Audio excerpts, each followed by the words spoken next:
how many water bottles I can stick in my dog's butt. It's crazy now.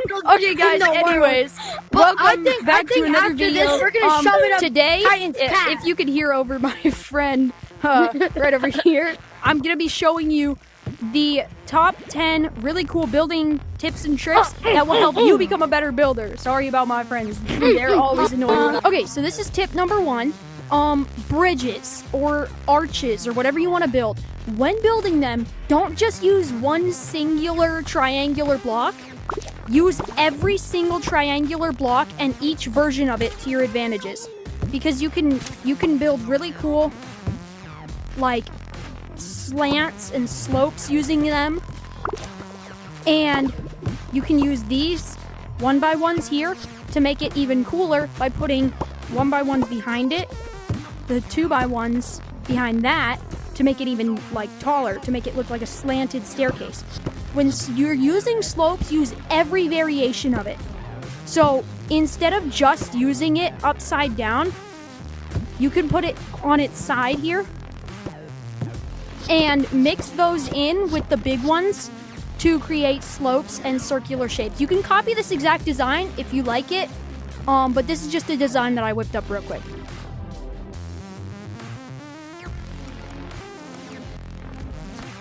Okay, tip number 2 is not so much of a tip and more of a showcase of something cool I found.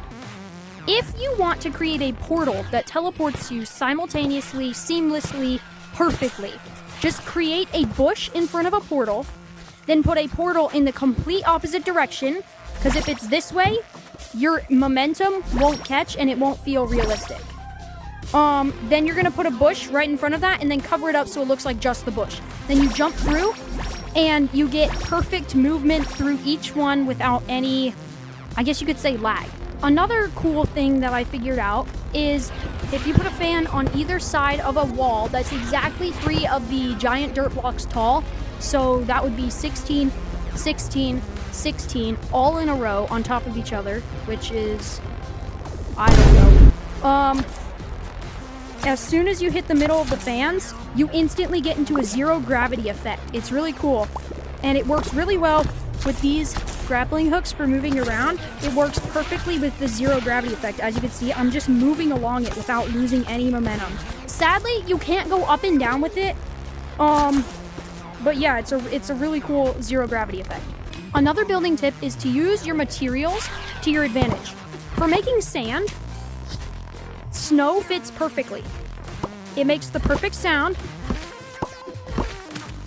as you can hear. It makes the perfect sound of sand. It looks like sand from above as long as you don't have these weird snowy effects. And it creates sand footprints. For different types of stone, you can use the new stone to make it look like a colder or more darker colored stone, and then you can use this to make dirt or a different color stone. For walls, see how this looks plain and weird? Even if I paint it different colors or I put it into different separate textures, it looks weird, right? Why is... They're trying to kick me. If you get a block and put that in front of it, that already puts like a trim around the bottom of the wall. Then we can put that up here on top as well. And now the wall has depth to it. Another way to use this, and another tip, is to, yet again, use your materials to your advantage. You could put some fans with some blocks behind it to make a really cool effect on the wall to make it almost like a vent on the side of a building. Then you can use the underside of a trampoline to make it look like a gate holding something in, kind of. Spikes make for a really good idea of this, is because you can flip these the other way to make a seamless transition between the blocks, because the wood, it will create a gap between them. So right here, this looks really cool with the spikes on either side of the door, and then you can paint them different colors, and then it has another effect to it. Another tip is to use every block to your advantage. These, they look similar to stop signs. I use these in one of my maps. I used to use these as the back of a chair because it was smooth and like slim, so it fit perfectly with the bongos to make a really good chair. as you can see here. Bongos make for tons of different great builds. You can use them along with no copy signs to make a chair. Looks pretty cool, looks pretty nice. You can use them with another block and paint it white, and it looks like a toilet. No brain rot, no.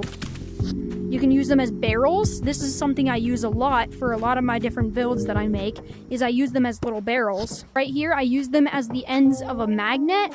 This kind of is on a line, but they work pretty well for a magnet. Right here, you can flip it around either way, but either way, it looks like the end of a claw. Another thing is these zip lines are a great addition to the game for multiple reasons. One reason is that you can hide them in plain sight. Obviously you can see this, but you can make it look like there's a rope coming down off of the bridge. This one I like a lot with the zip lines. You can use them as a fishing pole.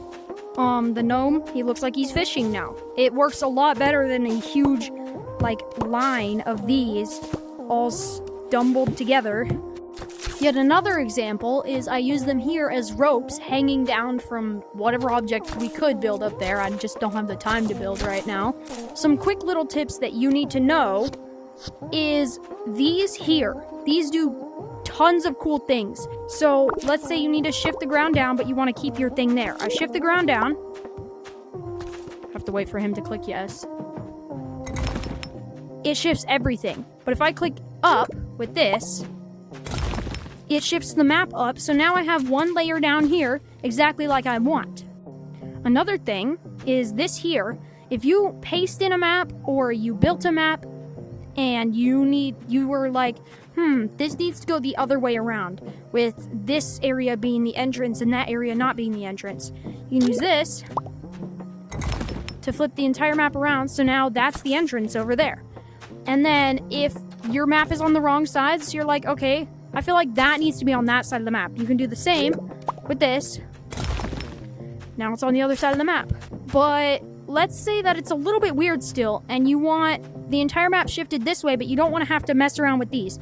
You can just click this button here, and it will shift everything over to the right. So it rotates it counterclockwise. I actually was incorrect about that. It shifted it this way. Either way, you use either one of these buttons to shift it. So I can press this button, and it will shift it back over to there. So it just rotates the map. So these are pretty simple. You just can copy the map, clear the map, and then it clears everything. It even resets the floor. And then you can paste back in an old map, and it will paste it back in. So if you accidentally ever clear your map, you can just paste it back in. And even if you're not in a wilds map, it will always show up a pop-up saying, would you like to clear this map? This copy block works exactly the same. You can just place it down in normal modes. So let's say I wanted to steal the playground map. I can go into playground, throw it down. It uses stuffing, obviously. Copy the map, then run back into my creative map. Then you have to make sure you have this. You should, though, if you've already unlocked the copy pillow button. You open this up and click paste. Then you have your map. If you're a builder, I would definitely recommend trying to get all of the paints here and on the snowy one, because you don't need every block. You can build just fine with these simple blocks and the simple 1x1 block, and then obviously the slopes. The slopes will be a necessity when you're building for curved areas and stuff. The spikes you don't need for stuff. If you really want to, you can only use this 1x1 wood block to create pixel art. You can make anything. You can build this entire block out of just these 1x1s, but it won't look as good. The reason I don't have this one, I can buy it, but I don't want to because I have this stupid little goal going on where I'm basically not allowing myself to purchase this until I unlock every single other object. I'm just saving butt coins for the update as well. So yeah, pretty stupid, but I mean, that's the reason why. The last tip is use every block to your advantage, like I said before, but make sure that you try out things with the blocks, because like I used earlier, this was the base of a magnet. This right here may look like a tree stump, right? I paint it green, now it's a cactus. These here, I've seen these actually being used in a normal map in the theater. You might not think so, but it's not just for the tree. You can place blocks inside of these. So what they did, they used these to their advantage in building to make something really cool. So you can use these, as you can see, they look like a completely different block, but it's just this block down here. And then you can flip it around as well, and you get the bottom of this right here. So every block has so many different possibilities. Just play around with the blocks and try to find the right thing. Take your time building. Don't just speed through it and build a bunch of stuff. Sure, you can speed build, but after that, go back and take time. Focus on the little details, not just the big details. Okay, well, that was it for my building tips. Day 47 of eating my dog. Eating Grayson, my dog's poo. Stop saying we. If you learned anything, It's weird now. it would help It out tastes like a ton dog if you food, left a like, and and it especially if smells you like dog subscribe, food. but you don't have So to. it really My headset's about to die, so bye. He just died.